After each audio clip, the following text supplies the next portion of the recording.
खाना और बांसुरी बजाना दोनों एक साथ लाख कोई चाहे किंतु हो ही नहीं पाएगा। आप खाते भी रहिए बांसुरी बजाते रहिए, ऐसा नहीं होता कि थक गया मैं पूछकर उसका पता पाया नहीं। वाह, थक गया मैं पूछकर उसका पता पाया नहीं, आदमी में आदमियत आज तक आया नहीं। वाह वाह वाह। थक गया मैं पूछकर उसका पता पाया नहीं, आदमी में आदमियत आज तक आया नहीं। एक ही भगवान है यह ज्ञान है सबको, मगर आपसी मतभेद कोई शख्स सुलझाया नहीं। वाह वाह। एक ही भगवान है तालियों से यह ज्ञान है सबको, मगर बहुत बढ़िया, बहुत आपसी मतभेद कोई शख्स सुलझाया नहीं।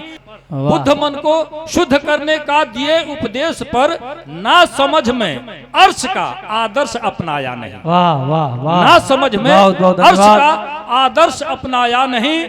और अंतिम बातें कहता हूं कि जन्म में आनंद मृत्यु शोक से संतप्त है। जन्म में आनंद मृत्यु शोक से संतप्त है। सब शपथ खाते रहे सतपथ कभी भाया नहीं। सब शपथ खाते रहे सतपथ कभी भाया नहीं। जैसा कि अभी आदरणीय बता रहे थे कि हम चोरी नहीं करेंगे, हम झूठ नहीं बोलेंगे, हम अन्याय नहीं करेंगे, हम जीव हत्या नहीं करेंगे। ये सारी बातें हम सुन लेते हैं, ग्रहण कर लेते हैं, कसमें खा लेते हैं, अपनाने की बात आती है हम मुकर जाते हैं। ये स्थितियां बनी रहेंगी तो निश्चित तौर से विसंगतियां हमारे समाज से नहीं जाएंगी।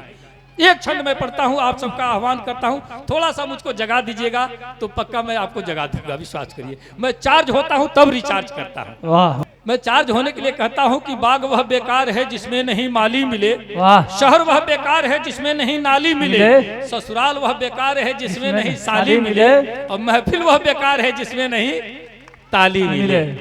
तो तालियों से जोरदार स्वागत हो। सज्जनों, हंसने से और ताली बजाने से आदमी स्वस्थ रहता है। मैंने तमाम टीवी चैनलों से, अपने चैनल के माध्यम से भी इस बात का उद्घोष किया है कि जो व्यक्ति 24 घंटे में 5 बार ठहाके लगाकर हंसे या जोरदार ताली बजाए तो अतिरिक्त ऊर्जा का संचार होता है। हंसने से शरीर की 36 मांसपेशियां हरकत करती हैं, यौगिक क्रिया होता है, आदमी तनावमुक्त होता है, प्राणवायु की आयु बढ़ जाती है। आप लोगों के आशीर्वाद से नाल झाल बांसुरी ढोलक सब कुछ बजाता हूं मैं। माटी के बोली में भी अच्छी रचनाएं हैं आप। लेकिन मैं कहता हूं कि हमें गाना नहीं आता, बजाना भी नहीं आता, मगर हंसकर हंसाकर मानसिक आराम देना है। अजी हिंदू मुसलमान सिख ईसाई से क्या लेना, फकत इंसानियत के नाम कुछ पैगाम। वाह वाह वाह वाह, जोरदार तालियों मैं कविताएं पढ़ता हूं मित्रों, एक अभियान के तहत पढ़ता हूं और उस अभियान को जागृत करता हूं। आपके बीच एक छंद रखता हूं, आप सबका सहयोग मांगता हूं। सुनिए, यहीं से थोड़ा सा मुझको संबल दीजिएगा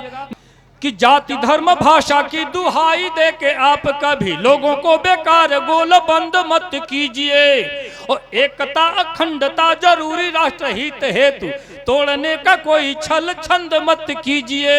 जाइए जुलूस में जरूर किंतु याद रहे तीर तलवार को पसंद मत कीजिए। जाइए जुलूस में जरूर किंतु याद रहे तीर तलवार को पसंद मत कीजिए।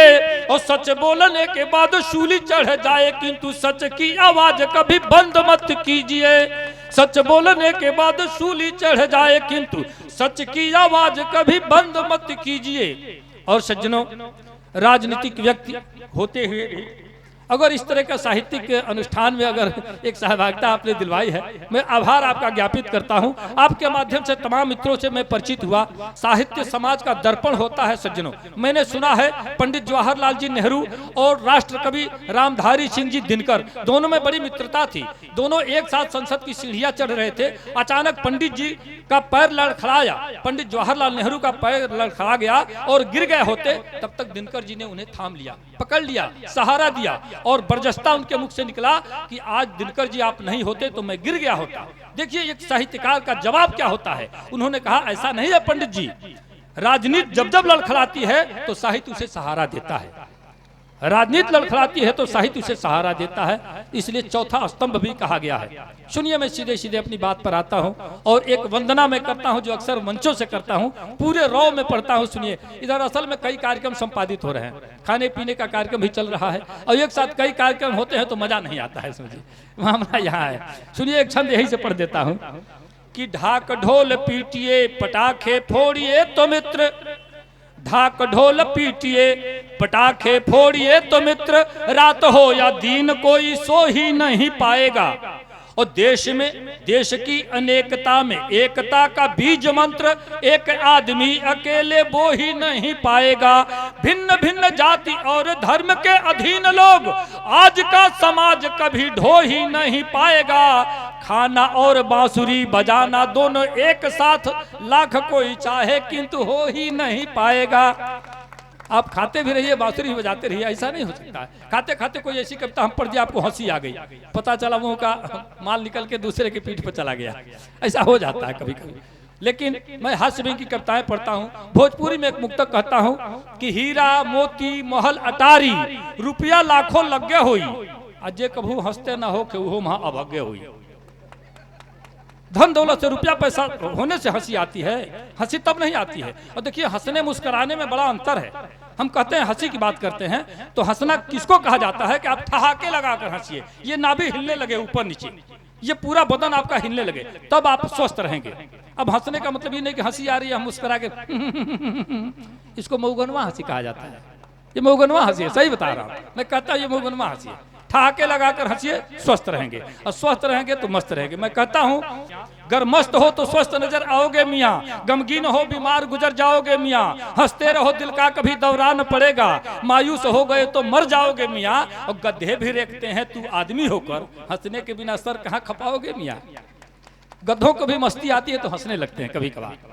भोजपुरी भाषी चूंकि क्षेत्र है, इन्होंने आते ही मुझे कह दिया है कि भोजपुरी में कुछ एक कविताएं